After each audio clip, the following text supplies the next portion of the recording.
Members, अब देखो market कल कैसा रह सकता है। बहुत सारी इंपॉर्टेंट इवेंट्स है जो आपको फोकस करनी चाहिए। अब देखो वीडियो अंत तक देखेगा क्योंकि मैं सिर्फ रिजल्ट डिस्कस नहीं करूंगा, बहुत सारी अदर चीजें भी डिस्कस करूंगा कि इंपैक्ट क्या हो सकता है, ठीक है, कंडीशंस क्या हो सकता है, क्या वापस रिकवरी होगी अगर फॉल होगा तो सब कुछ डिस्कस करूंगा। आपकी कमेंट्स काफी कम हो चुकी है, कमेंट्स करते रहेगा, मैं आपको आंसर करने की कोशिश जरूर करूंगा, ठीक है। काफी लोगों को मैंने वैसे आंसर कर दिया है। ओके, चलिए स्टार्ट करते हैं। देखो सबसे पहली बात, इंपॉर्टेंट बात जो मैं आज ऑलरेडी एक वीडियो रख चुका हूं, उसमें मैंने क्लियर बताया कि आप देखोगे यहां पे ट्रम्प की टैरिफ की न्यूज आ चुकी है, ठीक है। अभी निफ्टी तो साइडवेज था और ट्रम्प की टैरिफ की न्यूज आ चुकी है, वो क्लियर कट इंपैक्ट कर सकते हो। तो आप देखोगे गिफ्ट निफ्टी यहाँ पे 150 पॉइंट्स गैप डाउन है, अभी 130 पॉइंट्स हो चुका है, लेकिन गिफ्ट निफ्टी गैप डाउन है। फेड की पॉलिसी अभी भी बाकी है, तो मार्केट कल कोई भी डायरेक्शन में गैप अप या गैप डाउन ओपन हो सकता है, ठीक है। फेड की पॉलिसी लेट नाइट 12 बजे आएगी, कुछ भी होगा मैं मॉर्निंग में अपडेट कर दूंगा आप लोगों को। यहाँ पे फ्री टेलीग्राम चैनल को ज्वाइन कर सकते हैं, ठीक है। सो पॉइंट ये आता है कि सर मान लो कि फेड की पॉलिसी आएगी क्या, और आपको क्या लगता है। देखो फेड की पॉलिसी में माना ये जा रहा है कि रेट कट कोई भी नहीं होगा, ठीक है। हालांकि देखो ये फेड चेयरमैन का बयान है, ठीक है, एक्सपेक्टेशंस तो यही है, बट ट्रम्प क्या बोल रहा है कि भाई रेट कट होना चाहिए, ठीक है। पर ट्रम्प की जनरली बात कोई सुनता है नहीं, आई एम श्योर आप पता होगा। तो चांसेस तो है कि रेट कट नहीं होगा, ठीक है। आप सिर्फ ये सोचो कि अगर रेट बढ़ गया, क्योंकि ये भी एक्सपेक्टेशन मार्केट में चल रही है, अगर रेट बढ़ जाता है तो भी मार्केट में तगड़ी प्रॉफिट बुकिंग आ सकती है, ठीक है। तो आप ये समझो रेट कट हुआ या रेट बढ़ गया, दोनों केसेस में चांसेस है कि मुझे लगता है एक प्रॉफिट बुकिंग आ सकती है। अगर मान लो रेट कट हो गया, आप पूछोगे सर रेट कट तो पॉजिटिव है, ठीक है, बट डेफिनेटली पॉजिटिव, बट हमारे टाइम में जब भी मार्केट ने रेट कट किया है मार्केट हमारा फॉल हुआ है, ठीक है। हाँ, एक दो दिन पॉजिटिव गया है, बट उसके बाद फॉल है। तो आप ये समझो कि अगर रेट कट होता है फेड के अंदर, यूएस मार्केट के अंदर, तो एक दो दिन मार्केट पॉजिटिव होगा, लेकिन उसके बाद मार्केट गिरेगा, ठीक है। तो फॉर मी दोनों कंडीशंस में मार्केट फॉल हो गए। अगर कोई भी चेंजेस नहीं होते फेड की पॉलिसी में, तो शायद मार्केट थोड़ा बहुत स्टेबल रहने की कोशिश कर सकता है, ठीक है। बट देखो ट्रम्प का टैरिफ का न्यूज तो आ चुका है, 25% इंडिया पे टैरिफ प्लस पेनल्टी, ठीक है। तो ये एक चीजें नेगेटिव है। ओके, तो देखते हैं यहाँ पे कि क्या इंपैक्ट होता है। हालांकि देखो एक पता है क्या है, ट्रम्प ने स्टेटमेंट क्या दिया था, ट्रम्प ने स्टेटमेंट ये दिया था कि इंडिया सबसे ज्यादा यूएस पे टैक्स लगाता है, ठीक है। अब देखो इंडिया की आदत है सभी जगह पे टैक्स लगाना, आप हेलमेट नहीं पहनते तो टैक्स लगाता है, आप ओवर स्पीड करते हैं या 40 की जगह 50 की स्पीड पे जाते हैं तो टैक्स लगाता है, ठीक है। खड्डे तो खत्म होते नहीं है, लेकिन टैक्स हर बार आ जाता है, ठीक है। तो बोलते हैं ना कि भाई मतलब खुद के पैर पे कुल्हाड़ी मार ली गवर्नमेंट ने, तो ये ऐसा ही हुआ है, ठीक है। अब दूसरों पे टैक्स इतना लगाते हैं कि भाई अभी ट्रम्प सामने से बता रहे हैं कि भाई देखो इंडियन पब्लिक तो कुछ नहीं कर सकती, गवर्नमेंट को कुछ कह नहीं सकती, ठीक है, भले कि कितने भी खड्डे हो कुछ कर नहीं सकते, बट ट्रम्प तो कर सकते हैं ना। तो एक चीजें हैं सामने आ रहा है, तो देखते हैं यहाँ पे क्या इंपैक्ट आता है। बट शॉर्ट एंड सिंपल में ये नेगेटिव इंपैक्ट है, ठीक है। तो थोड़ा कॉशियस रहेगा मार्केट में। शॉर्ट एंड सिंपल में मार्केट 24,000 के आसपास जाने की कोशिश कर रहा है, डायरेक्टली इनडायरेक्टली। ओके, चलिए आज की एफआई की कुछ है नहीं, कोई एंट्री थी नहीं आज ज्यादातर, तो आप ये समझो कि एफआई आज साइडवेज थे ज्यादातर, ठीक है, कोई कोई फोकस नहीं था एफआई का। अब देखो एक सबसे इंपॉर्टेंट न्यूज है जो आपको समझनी चाहिए कि भाई जियो फिन प्रमोटर स्टेक बढ़ाने वाले हैं, ठीक है। प्रमोटर अपना कुछ हेल्दी स्टेक करने वाले हैं, और आप ये समझो वो प्रेफर कन्वर्टेबल वारंट्स के थ्रू होगा। तो देखो कोई भी थ्रू हो, कन्वर्टेबल वारंट्स के थ्रू के कोई भी हो, अगर प्रमोटर अपना स्टेक बढ़ाती है, ठीक है, 50% से प्लस स्टेक लेके जाना चाहती है, ऐसा कुछ स्टेटमेंट्स आ रहे हैं। तो मैं यहाँ पे बता देता हूँ, सी जियोफिन, मैं स्क्रॉल कर देता हूँ, आप यहाँ पे देखो, सी 47% है, 51% लेके जाना चाहती है, यानी कि 3-3.5% यहाँ पे और इजाफा होगा 3 से 4% का, ठीक है। तो आप देखो ये समझो कि ये चीजें पॉजिटिव है, क्योंकि जितना स्टेक कम होगा उतना वैल्यूएशन थोड़ा इंप्रूव होगा। तो आपको जो 127 पे दिखाई दे रहा है उसकी वैल्यूएशन इंप्रूव हो गई, ठीक है, क्योंकि अर्निंग पर शेयर बढ़ जाएगा ना। अगर अर्निंग पर शेयर बढ़ जाएगा तो फिर पी कम हो जाएगा, ठीक है।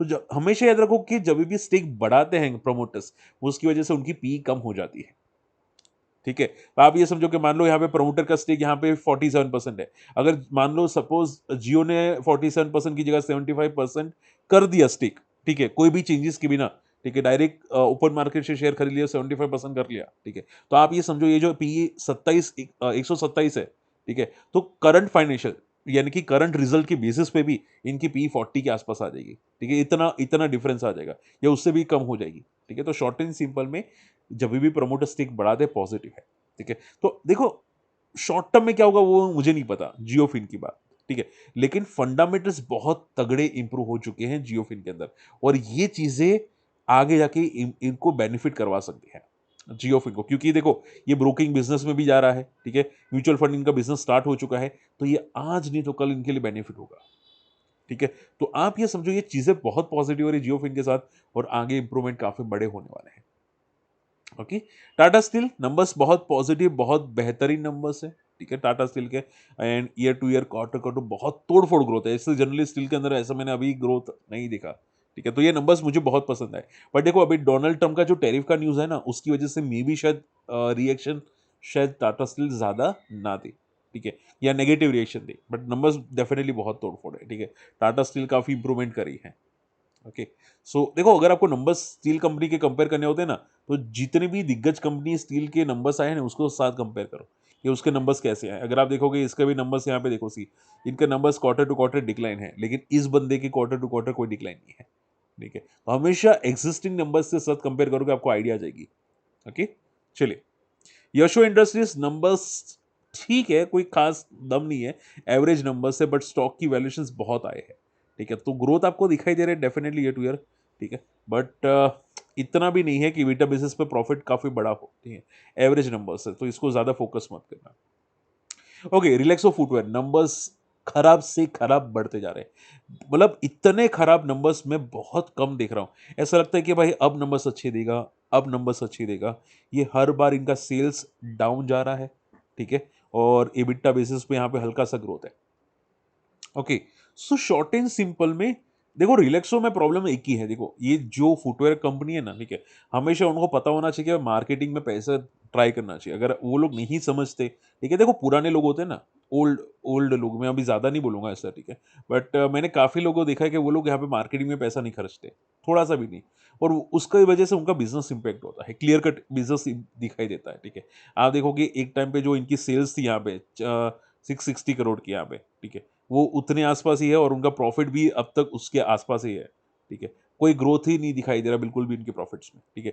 जो 2019 में था उतना ही आसपास का इनका अभी है पे है। तो आप सोचो क्यों ग्रोथ क्या है इसमें, कोई ग्रोथ नहीं है, ठीक है। सो टोटली रिस्क हो चुकी है, और इसकी वजह से मे बी कल थोड़ी बहुत पिटाई करें, देखते हैं यहाँ पे। अगर कंपनी ने कोई कमेंट्री दी होगी पॉजिटिव तो ही ऊपर जाएगा, बाकी तो कोई चांसेस नहीं है, ठीक है। And last not least JB powers numbers weak है, क्लियर कट वीक है, ठीक है। पावर सेक्टर्स के मैं वैसे भी मैं आपको बता चुका हूँ, पावर सेक्टर के नंबर वीक आ सकते हैं, ठीक है, और काफी पिट चुका है, देखते हैं कि क्या सर्वाइव करते हैं कि नहीं करते, ठीक है। आप ये समझो, देखो इसका जो सपोर्ट होता है ना जेबी पावर का, वो 20 से लेकर 18 के बीच में, इससे ज्यादा चांसेस कम है कि भाई इसमें पैनिक हो, ठीक है। तो हमेशा देखो जेपी पावर पता है कैसा मूव करेगा, मान लो कि भाई ऊपर गया 27 पे, वापस नीचे आया, सपोर्ट लेके वापस बाउंस बैक किया, 29-30 पे गया, वापस नीचे आया, ये ऐसे ही मोमेंटम करेगा, ये हर बार हायर है बनाने की जेपी पावर अभी कोशिश करेगा, ठीक है। तो वो ध्यान में रखिएगा, ठीक है।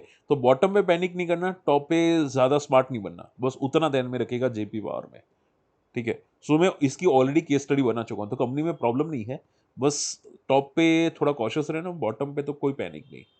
ओके, सो वो उतना ध्यान में रखिएगा। ओके, सर जी का मैसेज है मंगेश जी का कि सर ग्रीव्स कॉटन के रिजल्ट कैसे बता दीजिए।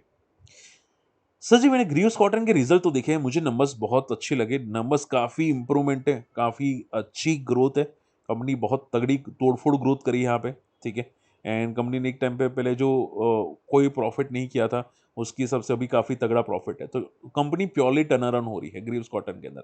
बट क्या है कि इसकी वैल्यूएशन मुझे समझ में नहीं आती, बट क्या है कि इसकी पी मुझे समझ में नहीं आती, अगर आप ध्यान से फोकस करोगे स्टॉक की पी, ठीक है, वो 22,440 के ऊपर है, ठीक है, और स्टॉक की प्राइस क्या है। सो ये पता नहीं इतना हायर पी क्यों दिखाई दे रहा है कंपनी ने, मतलब ऐसा तो कुछ किया नहीं है, कंपनी अभी प्रॉफिटेबल आ रही है, इतना इतना हायर पी क्यों है, ठीक है।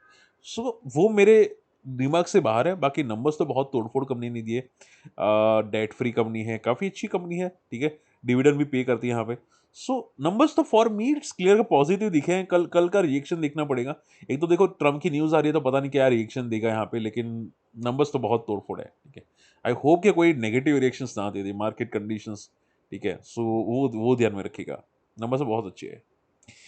ओके, सर जी क्वेश्चन कहाँ पे गया, काफी लोगों के क्वेश्चंस आए थे।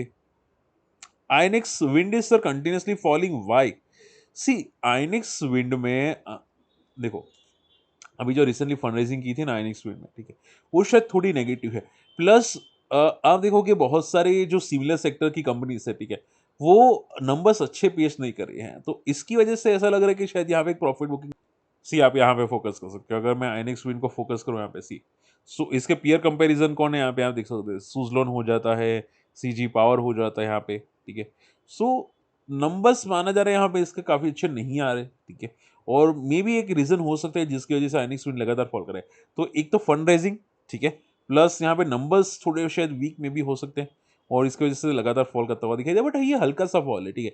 आप आपको सिर्फ पैनिक, अगर आपको पैनिक करना ही है तो पैनिक में तभी फोकस करना चाहिए आप लोगों को जब इंपॉर्टेंट लेवल्स को तोड़ दे, ठीक है। अब जरा सा फॉल हुआ सर, लगातार फॉल हुआ, लगातार फॉल हुआ, पैनिक तब होना चाहिए जब यहाँ पे इंपॉर्टेंट लेवल्स तोड़ दे, ठीक है। अभी अभी भी एक बेस पे है जो है 125 का, अगर टूटता है तो पैनिक आ सकते हैं, बाकी चांसेस कम है पैनिक के, अभी भी वेट एंड वॉच ही मोड है, ठीक है।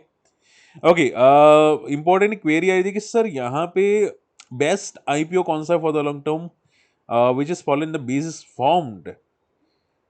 बेस्ट आईपीओ, आईपीओ सी लॉन्ग टर्म में देखो मैं कंफर्म तो नहीं बोलूंगा, लेकिन मुझे जो पसंद आ रहा है वो यहाँ पे एक तो हुंडई है, ठीक है, हुंडई मोटर। और अगर बात करनी जाए तो एक यहाँ पे बजाज, यस बजाज हाउसिंग, ठीक है, ये बजाज, हाँ ये वाला बजाज हाउसिंग वाला, ठीक है। सो ये दो पॉजिटिव है, बट क्या है कि इसमें बहुत टाइम आने वाला है। ऐसा मत सोचो कि भाई ये 1 साल के लिए पॉजिटिव हो गया, 2 साल के लिए पॉजिटिव हो गया, 3 साल के लिए पॉजिटिव हो गया, ठीक है। टाइम बहुत लेने वाला है, ठीक है। हालांकि देखो रिकमेंडेड नहीं कर रहा हूँ, बट मैं आपको बता रहा था कि जो बॉटम पे है, जो फंडामेंटल जिसके स्ट्रॉन्ग है, ठीक है। बाकी तो आप पे डिपेंड करेगा सर, बट ऐसा मत सोचो कि भाई एक कल के कल जाएगा या 1 साल के अंदर जाएगा, ठीक है। ये टाइम बहुत लेने वाला है क्योंकि बड़ी दिग्गज कंपनी है, दिग्गज कंपनीज को हिलने में टाइम लगता है, ठीक है। आप ये समझो कोई मोटा इंसान है, ठीक है, 200-300 किलो का, जिसको धक्का मारने में बहुत टाइम लगता है, ठीक है। उसको सिर्फ मोटिवेट करना पड़ता है, एक बार मोटिवेट हो गया तो वो भागना स्टार्ट कर देगा, तो बस उतना आप समझो, ठीक है। सो अभी के लिए ये दो दिखाई दे रहे हैं, ठीक है। सो कॉशियस रहना मार्केट के अंदर, मार्केट कंडीशंस इज वीक, ठीक है। एंड ग्लोबल मार्केट में नेगेटिव न्यूज़ लगातार आ रही है। और सर ने कमेंट किया था शांतिलाल जी, वियतम लैग करके था कि सर रिजल्ट कैसे है। सर आपने जो क्वेश्चन पूछा था वो रिजल्ट उसके कब के आ चुके हैं, मैं वही देख रहा था। इसके रिजल्ट आए हैं अराउंड 17 जुलाई को, आपकी कमेंट अभी आई है, ठीक है। एंड अगर आप देखोगे आज 30 जुलाई है, ठीक है, और उसके बाद ये पॉजिटिव भी था और रिजल्ट भी काफ़ी तोड़फोड़ है, ठीक है। तो आप ये समझो कि ये सेक्टर बहुत तोड़फोड़ है, रिजल्ट भी काफ़ी अच्छे हैं, ठीक है। तो छोटा मोटा तो वॉलेटिल होगा based on the market conditions, ठीक है, थोड़ा घना तो वॉलेटिल होगा। अगर आपका व्यू लंबा है तो फिर पैनिक नहीं करना, अगर छोटा व्यू हो तो फिर वॉलेटिलिटी तो भाई दिखने वाली है। अब बस आप ये समझो, ठीक है। ओके, चलिए, आई होप आज का वीडियो समझ में पसंद है। एंड देखो वीडियो को शेयर कीजिएगा, चैनल सब्सक्राइब कीजिएगा, फ्री टेलीग्राम में नहीं है जाके ज्वाइन कीजिएगा, और हमारी कम्युनिटी में आना चाहते हैं हमारे लिंक से अकाउंट ओपन कर सकते हैं, या इंश्योरेंस पे अगर आप इंटरेस्टेड है तो इंश्योरेंस ले सकते हैं, ठीक है। और इंश्योरेंस अगर आप पूछना चाहते हो बहुत सारे मेरे पास है, टर्म इंश्योरेंस, लाइफ इंश्योरेंस, अगर आप इंटरेस्टेड है तो वो भी आप ट्राई कर सकते हैं, ठीक है, हेल्थ इंश्योरेंस इंक्लूडिंग। ओके, मिलते हैं अगले वीडियो में, तब तक के लिए गुड बाय, जय हिंद।